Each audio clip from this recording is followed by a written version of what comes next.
इस कार्यक्रम के पुण्यार्जक हैं स्वर्गीय श्री कैलाश चंद जी जैन, निर्मला जी, मोहित जी, प्रियंका एवं मंत्र जैन, कत्थावाला परिवार कानपुर। ब्रह्मचारिणी सुनीता दीदी, श्री प्रेमचंद जी, पदम कुमार जी, पारस जी, श्रीमती अनीता जी, श्रीमती रश्मि जी, पूनम एवं प्रिंसी जैन। प्रतिदिन की भांति परम पूज मुनिवर के श्री चरण नमन करते आशीर्वाद प्राप्त करेंगे और निवेदन करेंगे आहार दान, आहार चर्या पर विशेष प्रवचन, विशेष उद्बोधन के लिए दोनों हाथ उठा के नमन करेंगे। बोलेंगे हे मुनिवर नमोस्तु नमोस्तु नमोस्तु। बोले परम पूज मुनि श्री प्रमाण सागर जी महाराज की।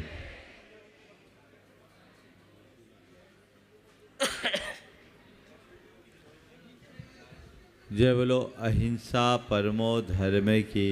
जय जय जय। परम पूज आचार्य गुरुवर श्री विद्यासागर जी महाराज जी की। जय जय जय। बोले परम पूज मुनि श्री प्रमाण सागर जी महाराज की। नमोस्तु गुरुवर। आज का दिन हम सबके लिए बड़ा महत्वपूर्ण दिन है।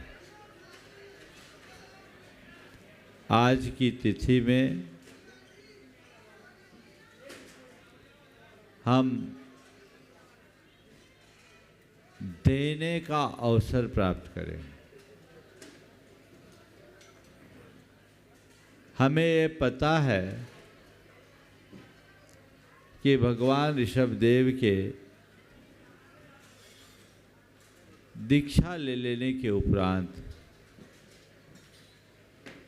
6 माह तक उन्हें आहार नहीं मिला। 6 माह का तो उन्होंने उपवास किया, उसके उपरांत 6 महीने तक उनको आहार नहीं मिला। 6 महीने के बाद कुछ दिन और अधिक राजा श्रेयांश और राजा सोम को उन्हें आहार देने का सुअवसर प्राप्त हुआ। इस संदर्भ में ये जानने की बात है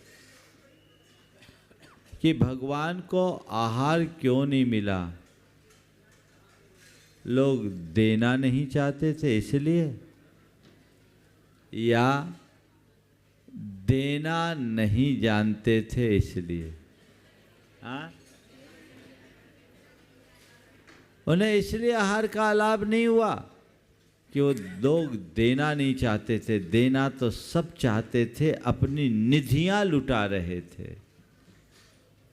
पर भगवान को तुम्हारी निधि से प्रयोजन नहीं था, वो अपनी विधि खोज रहे थे। देना नहीं जानते थे इसलिए नहीं दे पाए। और जब तक भगवान का आहार नहीं होगा, भगवान को केवल ज्ञान भी नहीं होगा। 24 तीर्थंकरों के चरित्र को पढ़ करके देखो। 24 तीर्थंकरों को सबने आहार लिया। ऐसे अनेक महान आत्माओं ने बिना आहार के मोक्ष पाया, जिसमें बाहुबली भी थे। दीक्षा लिए सीधे केवल ज्ञान करके उठे। लेकिन एक भी तीर्थंकर परमात्मा ऐसे नहीं हुए जो बिना आहार के निर्वाण को या केवल ज्ञान को प्राप्त किए हो। उन्होंने आहार किया। क्यों? धर्म तीर्थ की प्रवृत्ति के पहले दान तीर्थ की प्रवृत्ति जरूरी है। क्योंकि जो देना नहीं जानता वो धर्म नहीं सीख सकता। धर्म को ग्रहण करने की पात्रता दान से होती है।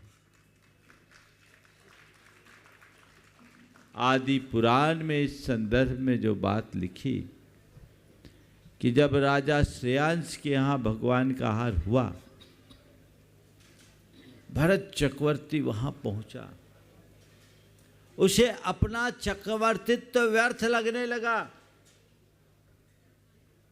और उसने राजा श्रेयांश को संबोधते हुए कहा, भगवान मी पूज्योसी कुरुराज तमद्दन तम दान तीर्थ कृच्छेयान महापुण्य भागसी। हे राजा श्रेयांस, आज तुम हम सब के लिए भगवान के समान पूज्य हो गए हो। क्या बोल रहे हैं? हे राजा श्रेयांस, हे कुरुराज, आज तुम हम सब के लिए भगवान के समान पूज्य हो गए। तुम दान तीर्थंकर हो, महापुण्य भाग हो। क्या शब्द का उल्लेख किया? दान तीर्थंकर। इसलिए मैंने कहा कि हर तीर्थंकर ने तीर्थ का प्रवर्तन बाद में किया, उनके भक्तों ने दान तीर्थ का प्रवर्तन पहले किया। ये दान ही ऐसी प्रक्रिया है जहां वह गृहस्थ या श्रावक को ऊपर उठा देते। हर समय आप लोग नीचे रहते हो, लेकिन जब आहार देते हो तो साधु का हाथ नीचे रहता है, तुम्हारा हाथ ऊपर रहता है कि नहीं? हर्ष, ओ इधर सुनो, हर समय तुम लोग नीचे रहते हो, लेकिन जब साधु को आहार देते हो तो आहार देते समय साधु का हाथ नीचे और दाता का हाथ ऊपर होता है। समझ गए? तो दान की प्रक्रिया तुम्हारे जीवन को ऊपर उठाने वाली प्रक्रिया है। ये कितना बड़ा मंगल अवसर प्रकट हुआ है कि नहीं? और पंच कल्याणक में इसीलिए आहार दान की प्रक्रिया को संपन्न कराया जाता है,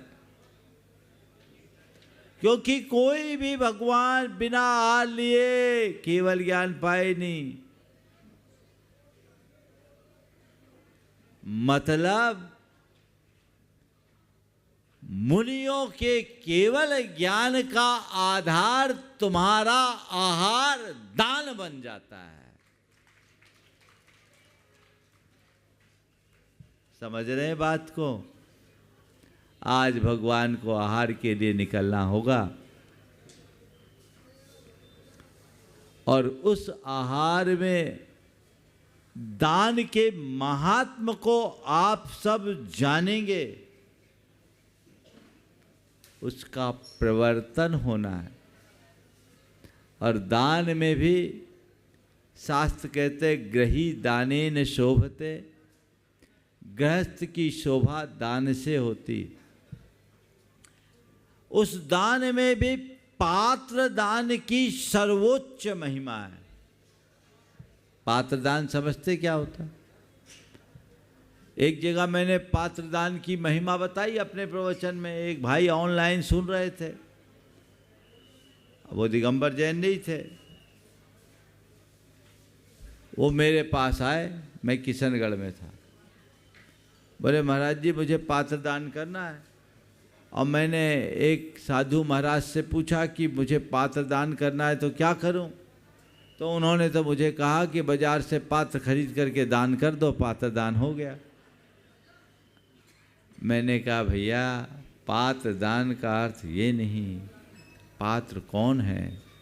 जो खुद तरते हैं और सामने वाले के लिए तार देते हैं, जो पार लगाते हैं, उसका नाम पात्र है। मोक्ष मार्ग में अनुकूल प्रवृत्ति करने वाले मुनि, आरिका, एलक, क्षुलक, श्रावक, व्रती, ये सब उद्धम मध्यम जघन्य पात्र की श्रेणी में आते हैं। सामान्य गृहस्थ जघन्य पात्र में आते हैं। जिनसे रत्नत्रय की पुष्टि हो पात्र है। इन पात्र को दान देने से आहार का ही दान नहीं होता, रत्नत्रय का दान होता है। ऐसा शास्त्रों में लिखा है। आचार्य समंत भद्र महाराज ने इसके महात्म का उल्लेख करते हुए लिखा, ग्रह कर्म नापि निचितम कर्म विमाष्टि खलु ग्रह विमुक्ताना अतिथि नाम प्रतिपूजा रुधिरमलम धावते वारी। दिन भर की घर गृहस्थी के निमित्त से जो संचित पाप है वह सारा पाप ग्रह त्यागी साधुओं के सत्कार मात्र से दूर हो जाता है। कैसे नष्ट होता है, कैसे प्रक्षालित होता है? जैसे रक्त की धार को पानी के प्रवाह से प्रक्षालित कर लिया जाता, वैसे ही इस पाप के लेप को निर्गंथ गुरु के हाथ में दिए गए एक ग्रास से प्रक्षालित किया जाता है। ये महात्मा है। और आप लोगों के अंदर ऐसे दान की प्रति बड़ी उत्कंठा होती है, उत्साह भी रहता है, आप हमेशा उत्साहित रहते हो, दान देने का मनोभाव जगा के रखते हो। दान दीजिए, लेकिन अपना दान दें। स्वस्याति सर्गो दानम है, अपना कुछ लगे। और सत्पात्र तो रोज मिलते नहीं, तो धर्म पात्र के लिए दान दो, परमार्थ कार्य के लिए दान दो। हमें अपनी आय का एक निश्चित हिस्सा दान में लगाना ही चाहिए। कम से कम कितना? 10%। उससे नीचे वाले दानी की श्रेणी में नहीं है, भले समाज में तुम्हें दानवीर की उपाधि मिल जाए, लेकिन अपनी आय के 10% से कम के दान में दान की श्रेणी में नहीं आता। अगर तुमने 1 रुपया कमाया है तो तुम्हें 90 पैसा ही खर्च करने का हक है। 10 पैसा तो तुम्हें परमार्थ में लगाना चाहिए, और 90 पैसा भी खर्च नहीं करना चाहिए। 60 पैसे से अधिक खर्च नहीं करना। 30 पैसा बचाओ और 10 पैसा परमार्थ में लगाओ। इस तरीके से दान करने के लिए सतत उत्साहित होना चाहिए। आज पात्र दान के इस महात्म को पात्र दान में भी कहा गया, उत्तम मध्यम जघन जैसे पात्र मिले उसके अनुरूप पुण्य मिलता है। तत्वार सूत्र में एक सूत्र आता है, विधि द्रव्य दात्री पात्र विशेषा तद विशेष। विधि की विशेषता, द्रव्य की विशेषता, दाता की विशेषता और पात्र की विशेषता से दान में विशेषता आती। जितने उत्तम पात्र को दान दोगे उतना उत्तम पुण्य होगा। आज भगवान को आहार दान देने का सौभाग्य मिल रहा है, आप लोगों को मिल रहा है कि नहीं? सबसे उत्तम पात्र हैं। भगवान को आहार देने वाला प्रत्येक प्रथम आहार दाता उसी भाव में मोक्ष गया और जाता भी। कितना पुण्य है। आप लोग भगवान को आहार देना चाहते हैं। अभी बहुत से लोग खड़े हो गए, नवयुवक, उनमें कुछ महिलाएं भी थी। महाराज कुछ छूट दे दो। क्यों छूट? अपने जीवन को आगे बढ़ाने के लिए संकल्पित होइए। ये अवसर है। खाते खाते तो सारी जिंदगी निकल गई।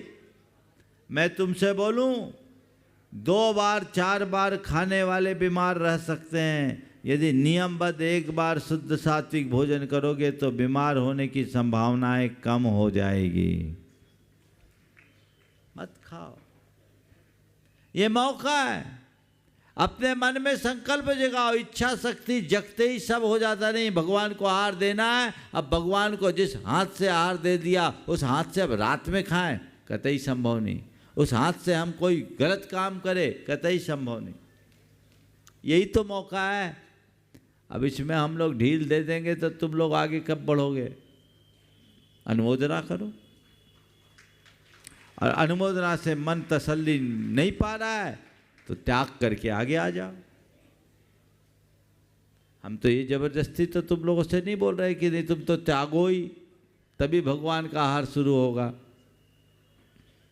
भगवान को आहार देना है तो त्याग करके आहार दो, उसके बिना नहीं। तो जितने हैं बिल्कुल कंप्लीट, कम से कम अन्न के आहार का त्याग तो करना ही है। बाकी चीजें हाँ नहीं, जितने हो तो घोषित ही है, अभी हाथ भी उठवाएंगे हम सबका। संकल्प वहाँ शुद्धि बोलते समय पूछा जाएगा।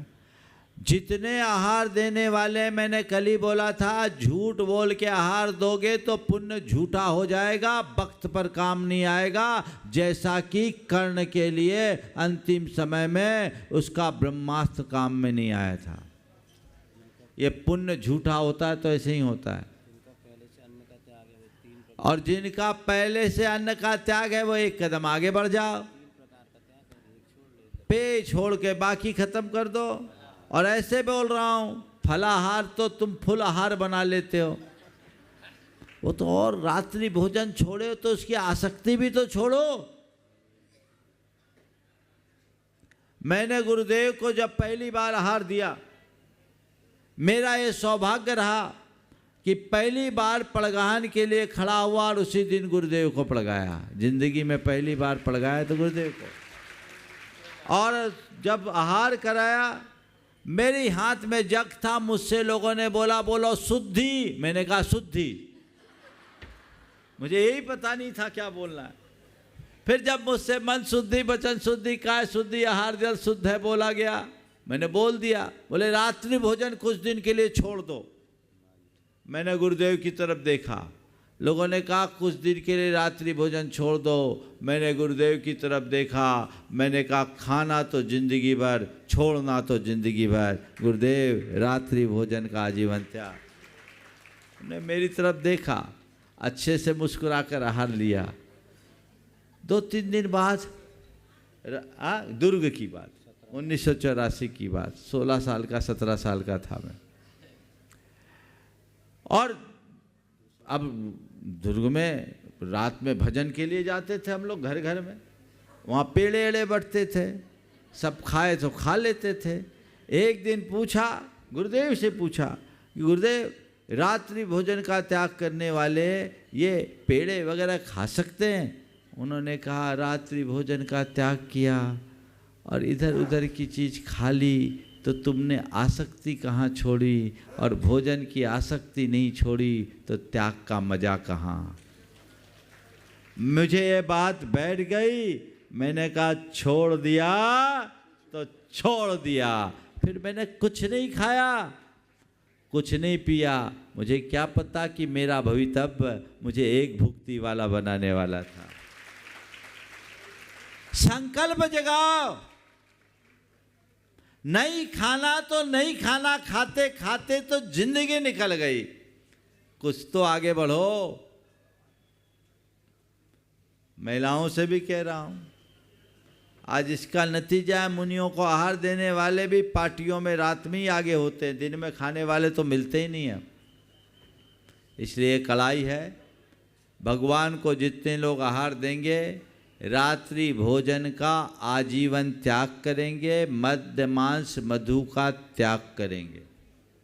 इतना त्याग होगा तो आहार देंगे, अन्यथा अनुमोदना करेंगे और हम लोगों को आहार दे के अपना पुण्य गाढ़ा करेंगे। अभी हम लोग थोड़ी छूट दे रहे हैं, हालांकि हम भी सोचते थोड़ा टाइट कर लें ताकि थोड़ी भीड़ कम हो जाए, है ना।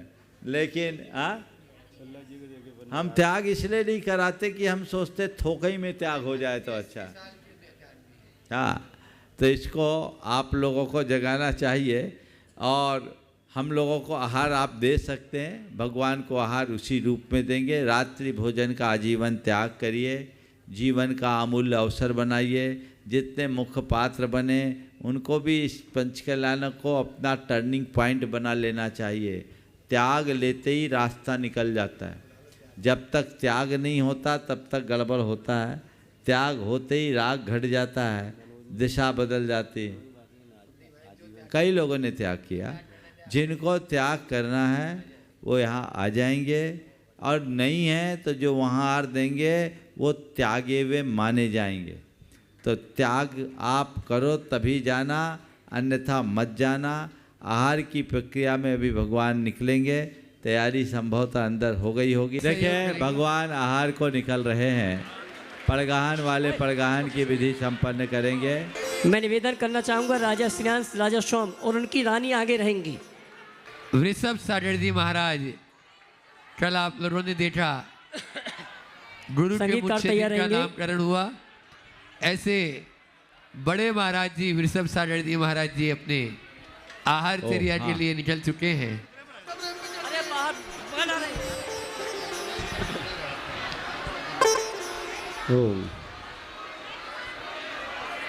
जैसा वहां पर व्यवस्था बनाई है, राजा श्रेयांश और राजा सोम वे पहले परिधान करें।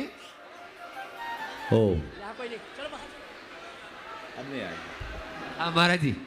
हाँ देखिए, जैन मुनि 24 घंटे में केवल एक बार आहार ग्रहण करते हैं, वह भी मौन भाव से खड़े होकर अपने ही कर पात्र में। ये दिगंबर जैन मुनि की एक विशिष्ट चर्या है। दिगंबर जैन मुनि के आहार ग्रहण का मूल उद्देश्य अपने धर्म साधन के लिए और शरीर को स्थिरता प्रदान करने के लिए होता है। वे शरीर के पोषण के लिए आहार नहीं लेते,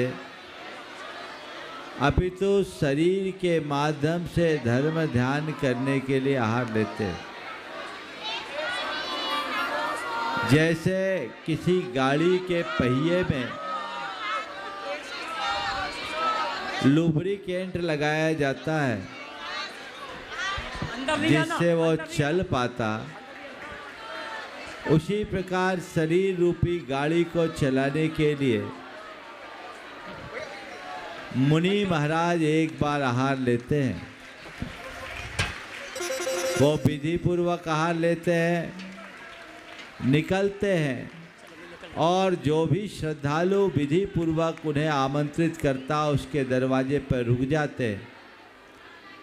वह गृहस्थ अपने जीवन की इस घड़ी को सबसे मूल्यवान घड़ी मानकर अहोभाव पूर्वक अपने दरवाजे पर उन मुनिराज की 3 प्रदक्षिणा देता है। इसे ही प्रतिग्रह या पड़गाहन की क्रिया कहते हैं। और फिर वह मन शुद्धि, वचन शुद्धि, काय शुद्धि और हमारे द्वारा तैयार किया गया भोजन, पानी सब शुद्ध है ऐसा कहकर उन्हें अपने घर के भीतर प्रवेश कराता है। वहाँ ले जाकर विधि पूर्वक उच्च आसन में विराजमान कराता, उनके चरणों का प्रक्षालन करता, गंधोदक को माथे पे लगाता और फिर उनकी पूजा करता, विनय पूर्वक प्रणाम करते हैं और मन वचन काय की शुद्धि और अन्न जल की शुद्धि पूर्वक आहार ग्रहण करने का निवेदन करते हैं। इसे ही नवधा भक्ति कहते हैं।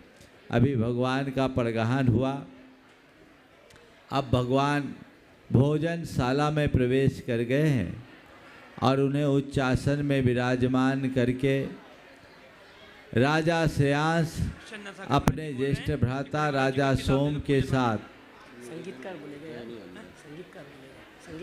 अभी राजमहल में प्रवेश कर रहे हैं। राजमहल बड़ा विशाल है, अंदर तक प्रवेश करने का अभी अंतराल बीत रहा है। बहुत जल्दी अब भगवान भोजनशाला में प्रवेश कर गए हैं और वहाँ पर राजा श्रेयांश और राजा सोम दोनों ने विनयपूर्वक उन्हें उच्चासन प्रदान किया है। भगवान उच्चासन पर विराजमान हो रहे हैं। भगवान उच्चासन में विराजमान हो गए और नवदा भक्ति के क्रम में उनका पाद प्रक्षाल पाद प्रक्षाल, पूजन, प्रणाम और उसके उपरांत शुद्धि आदि की क्रिया होगी। मैं आप सबसे बोल रहा था कि दिगंबर मुनि की जो आहारचर्या होती उसमें 5 प्रकार की वृत्ति बताई गई। सबसे पहली है अग्नि शमन की वृत्ति। अग्नि शमन की वृत्ति का मतलब होता है कहीं आग लगती है तो जैसा पानी मिले उससे उस आग को बुझाया जाता है। इसी तरह जैन मुनि अपनी क्षुधा की अग्नि को बुझाने के लिए 24 घंटे में एक बार आहार ग्रहण करते हैं। तो 24 घंटे में एक बार आहार ग्रहण करते हैं। ये अग्नि शमन की वृत्ति कहलाती है। दूसरी वृत्ति है अक्षम रक्षण वृत्ति। जैसे पुराने ज़माने में बैलगाड़ी के पहिए के मूवमेंट के लिए औंगन डाला जाता था, मोबिल डाला जाता था। नहीं डाले तो बहुत चें चू करके वो चरमराता। तो हमारी ये शरीर की गाड़ी चरमराए नहीं, इसलिए उसमें इन औंगन की तरह लुब्रिकेंट डाला जा रहा है, अक्षम रक्षण की वृत्ति। तीसरी वृत्ति कहलाती है गौचरी वृत्ति। गौचरी वृत्ति जैसे गाय घास चरती है तो घास की ऊपर की परत को खाती, उसकी जड़ नहीं उखाड़ती। इसी तरह से किसी सद्गृहस्थ के यहाँ जो मिले उसमें ऊपर से थोड़ा सा लेकर अपना काम चला ले, इसको बोलते हैं गौचरी वृत्ति। चौथी वृत्ति है गर्त पूरण वृत्ति। जैसे कहीं गड्ढा होता है ना, तो गड्ढा भरने के लिए जो मिट्टी मिली फटाफट भर दो। ऐसे ही पेट के गड्ढे को भरने के लिए जो मिले उसे फटाफट भर दिया जाता। इसे बोलते हैं गर्त पूरण वृत्ति। और 5वीं वृत्ति है भ्रामरी वृत्ति। भ्रामरी वृत्ति बड़ी मोहक वृत्ति है। जैसे भौरा किसी पुष्प पर बैठता है तो उसके पराग को चूसता है, लेकिन सीधे सीधे नहीं बैठता, पहले चक्कर लगाता है। और जब भौरा पुष्प के चक्कर लगाता है तो पुष्प और खिल जाता है। फिर धीरे से उसे आघात पहुंचाए बिना आराम से बैठता और उसका हल्का सा पराग चूसता है। ऐसे ही निर्गंथ मुनि भौरे की भांति भक्त रूप पुष्पों के मध्य जाते हैं और उस पर हल्का सा पराग चूस करके लौट आते हैं। ये 5 प्रकार की वृत्तियां हैं। महाराज का प्रवेश हो गया, पाद प्रक्षालन भी हो गया, पूजन होना। अब गंधोदक आप लोगों ने लगाया कि नहीं लगाया? लगा लिया। हाँ, चौके में भी पाद प्रक्षाल के बाद गंधोदक लगाना चाहिए। लोग थाल एक तरफ रख देते, ठीक नहीं। गंधोदक लग गया। अब पूजन की प्रक्रिया संगीत में यहाँ चालू करो। करिए। श्री ऋषभ देव स्वाद जिन युग आदि के तीर्थेश बंदौ चरण बार जे जिनों के जपत तिने सुरेश साधु व्रत लेकर तपस्या ध्यान धर्मों ने भय लघु शक्ति मन की हेतु विधि आहार आचरते भय। धन्य धन्य विश्वेश मुनि धन्य धन्य तपसाज रे पवित्र तुम चरण से हुआ नाथ यह आज। ओम ह्रीं श्री आदिशाग्रमेन्द्र अत्र अवतर शंभो षट् आह्वानम् अत्र तिष्ठतिष्ठाट स्थापनम् अत्र मम सन्नितो भाव षट् सन्निधिकरणम्। जल लीजिए। सुंदर सुवनीर सुल्याए मुनि चरणन पास चढ़ाए तपसी वृष बेस सुहाए गम पूजत मंगल गाए। ओम ह्रीं श्री आदिशाग्रमेन्द्र जलद्रवत्राशना जलम द्रपामति कुमकुम चंदन घिसलाओ भव का आताप समाओ तपसी वृष बेस सुहाए गम पूजत मंगल गाए। ओम ह्रीं श्री आदिशाग्रमेन्द्र संसारता विनाशनाय चंदनम द्रपामति। सच सम विषभ साढ़ महाराज। सच सम अक्षत सुखकारी अक्षय गुण के करतारे तपसी वृष बेस सुहाए गम पूजत मंगल गाए। ओम ह्रीं श्री विषभ साढ़ मुनिंद्राय अक्षपत प्राप्ताय अक्षतम द्रपामति। सच सुंदर पुष्प सुल्यायो शरणागत तुर दिन शायो तपसी वृष भेष सुहाए हम पूजत मंगल गाए ओम ह्रीं श्री वृषभ सागर मुनिंद्राय काम बाण विद्वंशनाय पुष्पं नृपामते तरता जे मिष्ट चनाए निज रोग क्षुधा बिनशाए तपसी वृष भेष सुहाए हम पूजत मंगल गाए ओम ह्रीं श्री वृषभ सागर मुनिंद्राय क्षुधारोग विनाशनाय निवेद्यं नृपामते दीपक तम नाशन हारा सत्य ज्ञान प्रभा विस्तारा तपसी वृष भेष सुहाए हम पूजत मंगल गाए ओम ह्रीं श्री वृषभ सागर मुनिंद्राय दीपं नृपामते स्वाहा दस गंध से धूप क्यों निज आटो कर्म जलाओ तपसी वृष भेष सुहाए हम पूजत मंगल गाए ओम ह्रीं श्री वृषभ सागर मुनिंद्राय अष्टक्रमदानाय धूपं नृपामते फल सुंदर सुगति अनुपा पाओ शिव तल निज रूपा तपसी वृष भेष सुहाए हम पूजत मंगल गाए ओम ह्रीं श्री वृषभ सागर मुनिंद्राय मोक्ष फल प्राप्तये फलं नृपामते बस द्रव्य मिला कर लाऊं करे अर्घ परम सुख पाऊं तपसी वृष भेष सुहाए हम पूजत मंगल गाए ओम ह्रीं श्री वृषभ सागर मुनिंद्राय अर्घं नृपामते स्वाहा जय माता मुदा रूप तेरे सदा दोष ना ज्ञान सत्यान पूरित करे शौक ना राज को त्याग वैराग धारे भय मुक्ति का राज लेने परम मुनि भय आत्म को जान के पाप को भान के तत्व को पाए के ध्यान और आने के क्रोध को हाने के मान को हाने के लोभ को जीते के मोह को हाने के धर्म में होए के साधते मोक्ष को जीतते देश को शांतिता धारे ते शामे था पालेते आपे पूजन किए सर्व आपे मलते धन्य के आज हम दान सम्यक करे पात्र उत्तम महापाप के दुख हरे पुण्य संपत भरे काजे हमरे सरे आपे सम होए के जन्म सागर तरे ओम ह्रीं श्री वृषभ सागर मुनिंद्राय जय जय माला माला पुनर्गंध पामते सभी नमोस्तु बोलेंगे सभी हाथ जोड़ ले बोलेंगे हे मुनिवर मन शुद्धि वचन शुद्धि काय शुद्धि आहार जल शुद्ध है हे मुनिवर मुद्रिका छोड़ अंजलिवान आहार ग्रहण कीजिए नमोस्तु नमोस्तु हम सबका रात्रि भोजन आजीवन त्याग है हाँ जी बोलो। सभी बोलेंगे जो आहार देंगे उनका रात्रि भोजन का हम सबका बोलो हम सबका ओम रात्रि भोजन आजीवन त्याग है आजीवन त्याग है हाँ आजीवन त्याग है। जिन्होंने अपनी मजबूरी हमें बताकर हमसे सम्मति ले ली है वो अपनी सम्मति उसमें जोड़ लेंगे। चलिए देखिए व्यवस्था ऐसी है सबसे पहले राजा श्रेयांश राजा सोम अपनी पटरानी के साथ आहार देंगे पर उनके परिवार के सदस्य पुरुष वर्ग वहां से आएंगे महिलाएं यहाँ से आएंगे और आहार प्रारंभ हो रहे हैं। बोलिए वृषभ सागर जी महाराज की जय हो ओ जो व्यवस्था बताई गई है उसी अनुरूप आहार देंगे।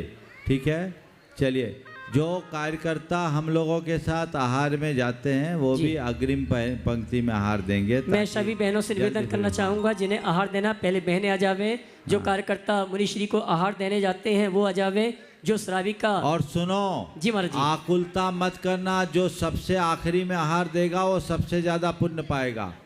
क्यों सो सुन लो सबके आहार की अनुमोदना का सौभाग्य पाएगा इसलिए बिल्कुल मत चिंता करना आहार सबको देने को मिले प्रेशर आइए मत बढ़ा। हमारे संगस्त दोनों भैया रूपेश भैया सारांश भैया आहार दे रहे हैं उसके पश्चात हाँ? हमारे जितने भी कार्यकर्ता जो चौके में आहार देने जाते हैं वो आ जाएंगे। जाओ प्रधान के लिए जाओ प्रधान के लिए जाओ लोग आ जाएंगे तुम प्रधान के लिए जाओ प्रभु का निरंतराय आहार हो जाए ऐसी भावना के साथ बहुत ही शालीनता के साथ आप लोग आहार देंगे। आचार्य भगवान हमेशा कहते हैं चौके में प्रवेश करें घुसे नहीं। प्रभु का आहार चल रहा है। बंधुओं, आप लोग दूर दराज से आए हैं और यहाँ के लोग भी अब आज और कल का दिन ही है। पूज्य महाराज श्री जी का साहित्य सामने उपलब्ध है। पूज्य महाराज श्री जी की 4 बातें आप लोगों को बहुत पसंद आती है। 14 भागों में अभी प्रकाशित हो चुकी है। लगभग 50 पुस्तकें काउंटर पर उपलब्ध है।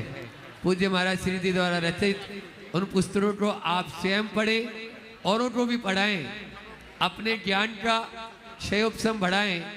इसी भावना के साथ सामने साहित्य विद्या केंद्र पर आप जरूर वहां पर जाएं और ये पुस्तकें आपके जीवन को बदलने वाली होगी। जरूर आप उन पुस्तकों को लें। देखिए, एक बात और बोल रहा हूँ, आप लोग आहार तो दे रहे हैं, लेकिन अपना क्या दिया? जितने लोग आज आहार दिए हैं, आहार दान के निमित्त आपको कोई ना कोई राशि देनी है, और ये सारी राशि जीव दया के लिए समर्पित होगी। आपको दोहरा पुण्य होगा। कार्यालय में आप अपनी रसीद कटाइएगा और उसमें जीव दया लिखवा दीजिएगा। तो जितने लोग भी आहार देंगे, जीव दया के मद में भैया देखिए, और एक आध पात्र रखवा दे वहाँ अभय भाई जी महाराज जी, ताकि लोग फुटकर अपना दे जी। सके। और ये सारी राशि केवल जीव दया के लिए समर्पित होगी। रस का किया पारना, जय जय आदिनाथ भगवान, जय जय आदिनाथ भगवान, जय जय आदिनाथ भगवान, जय जय आदिनाथ भगवान। एक चोरस का किया पारना, आका तीज मान, जय जय आदिनाथ भगवान, जय जय आदिनाथ भगवान, जय जय आदिनाथ भगवान।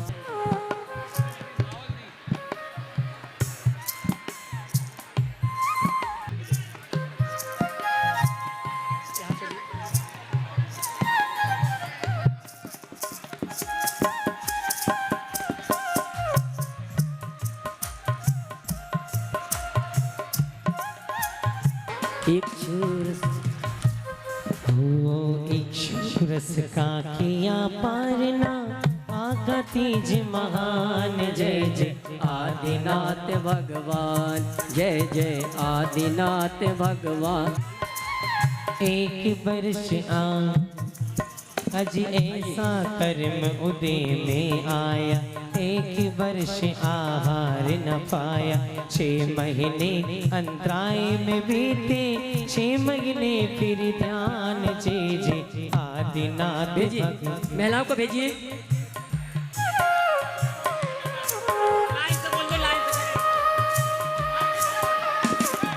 राजस्यास जिन्हें थड़ गाए, एक चोरस निर्दोष है स्वामी, ले लो कृपा निधान, जय जय आदिनाथ भगवान, जय जय आदिनाथ भगवान, आदिनाथ भगवान, जय जय आदिनाथ भगवान।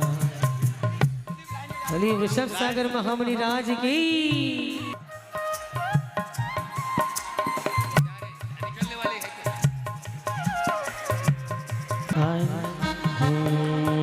निकलते जाइए। यहाँ बेंच लगा दो, बेंच लगा दो।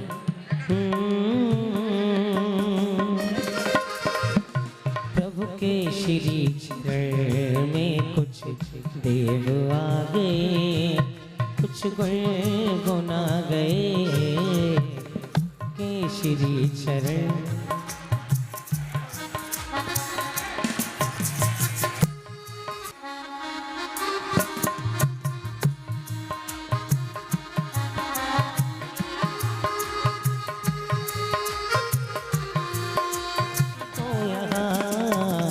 महिमा सुनी जो आपकी, कुछ देव आ गए। इस कार्यक्रम के पुण्यार्जक हैं स्वर्गीय श्री कैलाश चंद जी जैन, निर्मला जी, मोहित जी, प्रियंका एवं मंत्र जैन, कत्थावाला परिवार, कानपुर। ब्रह्मचारिणी सुनीता दीदी, श्री प्रेमचंद जी, पदम कुमार जी, पारस जी, श्रीमती अनीता जी, श्रीमती रश्मि जी, पूनम एवं प्रिंसी जैन, बांसा।